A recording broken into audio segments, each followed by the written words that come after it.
Hello everyone! Today the Bookworms are going to be reading The Hike by T. Albert, illustrated by mattillustrations.com.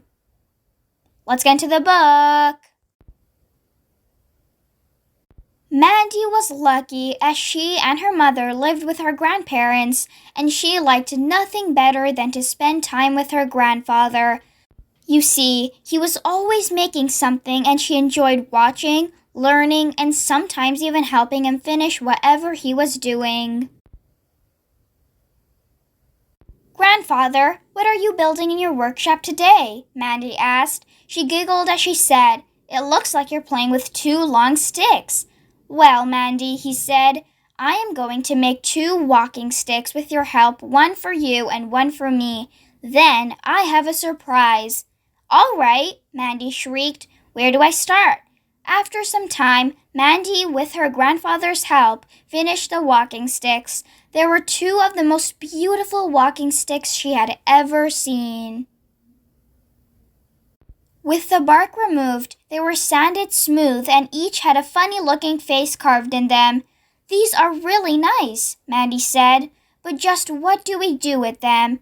"Ah, that is the surprise, granddaughter," he replied. "Tomorrow morning, we are going on a hike in the woods, and these walking sticks will help make the hike easier. So now it's time to clean up and go to sleep so we are well rested for the hike."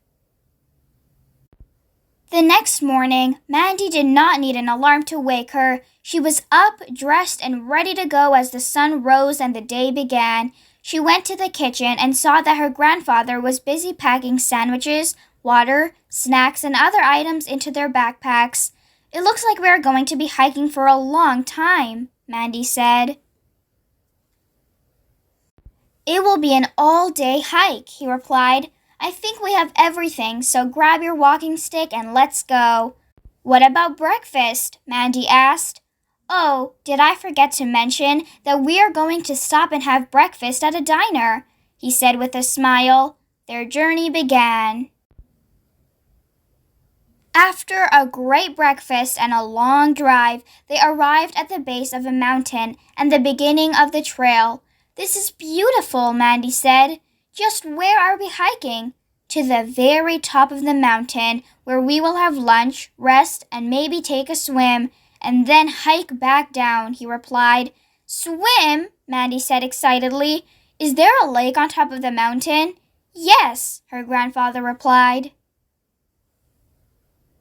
"There's a pond surrounded by big, flat rocks. It was carved from the mountain during the last ice age and is filled with clear, cold water."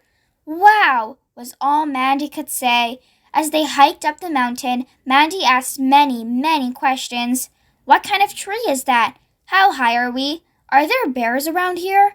Are there any other people up here? What do we do if we get lost? Are there snakes? And of course, are we there yet?" Her grandfather answered all her questions the best he could and explained that they were in a very natural area. Not many people, all sorts of wildlife, even bears. He helped her understand and respect the natural beauty around them, particularly the animals. He taught her how to use a compass and things to help them be safer while they hiked. Like, before stepping over a log, put your walking stick on the other side to let any animal, like a snake, know you are there. Whistle a song or make some noise to let the bigger animals know you are in their area. In a soft voice, her grandfather said, "Mandy, there are a few things to remember when you are hiking or anywhere for that matter. The earth is our mother. Take care of her. All life is sacred. Treat all life with respect. Take from the earth what is needed and nothing more. Enjoy your journey, but leave no tracks." As they hiked a little farther, the forest opened and Mandy saw the pond surrounded by large flat rocks. They had arrived, and it was almost like being in a different world. Mandy picked a large rock that extended out into the water for them to rest on. It had been warmed by the sun and was the perfect place for lunch. As her grandfather unpacked their food, she leaned over and wiggled her fingers in the cold water. Immediately, several small fish came by and nibbled at her fingers. She shrieked in surprise and then, realizing the fish were just curious, placed her hand back into the water and watched as the fish darted around her fingers. She laughed and played with the fish until she heard her grandfather say, "Time for lunch." After lunch and a resting period, they took a swim. The water was deep and Mandy couldn't reach the bottom no matter how hard she tried. She jiggled each time a curious fish nibbled at her body and watched a deer come down to have a drink. It was a wonderful day, and she was saddened when she heard her grandfather say, "Mandy, it's time to dry off and begin the hike down to the car." After making sure everything was just like it was when they arrived, they began their hike down the mountain. After a short time, Mandy asked, "Grandfather, can we take a different trail down the mountain?" "I don't see why not," he replied. After a short time, the trail began blending into the surrounding brush and then disappeared. "I'm scared," Mandy said. "I think we are lost." "No, we are not lost," her grandfather said, "but we aren't on a trail, so we will have to continue hiking down the mountain in the direction of the car. Just enjoy the surroundings and being together on our first hiking adventure." As they continued down, Mandy said, "Grandfather, I have a problem at school and I don't know who to talk to." "Talk to me," he said. "I'd like to, but you are my grandfather and you may get angry because you are family and not, well, like a friend." Now Mandy's grandfather had to do some serious thinking. After all, she was right that as her grandfather, he may get angry or his feelings hurt, but she needed a big person as a friend. "Mandy," he said in a serious tone, "if I were to promise that anything we talked about would stay between us and that I would not get angry or talk to you as your grandfather, but rather as an old friend, would you talk with me? Is that a promise?" she asked.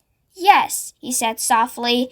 "And you know, I have never broken a promise to you." She gave him a big hug and began to talk. Soon they were at the bottom of the mountain and packing the car. Before leaving, her grandfather thought for a minute and said, "Granddaughter, any time you need me as your friend and not your grandfather, pick up your walking stick and ask to go on a hike. It will be our secret code." "This was the best day ever," Mandy said. "I was with my grandfather, my new best friend, and I have a talking walking stick." The end. That's it for today, everyone. I hope you guys enjoyed. For more read-alongs like these, don't forget to subscribe. If you enjoyed the book, give it a big thumbs up and share it with a friend. Don't forget to join us every day for a new video with a fun read-along. I'll see you guys next time. Bye!